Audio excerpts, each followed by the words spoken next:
Nabanggit nyo yung ikukulong. Ito, mayroon ng, ano ba tawag sa ganito, kumbatsero? Yung mga pictures na pinagsama-sama yung mga...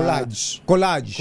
Pinagsama-sama itong mga wanted o mga pinaghahanap. Sino ba ang sa tingin yung pinakamabilis o mauna diyan sa mga high-profile individual na pinaghahanap ng batas ngayon?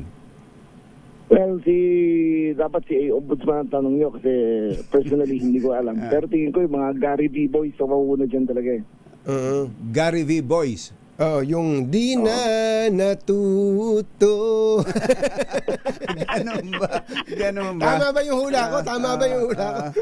Talaga, nako, may mga nenervous. Ulit-ulit. May mga nenervousin dyan. Pero dito kay Atong Ang, tataasan daw ninyo ang reward? Malapit na. Well, may solid lead na kami kung nasaan siya. Dalawang lugar. Isa abroad, isa dito. So, konti panahon na lang siguro makukuha na namin.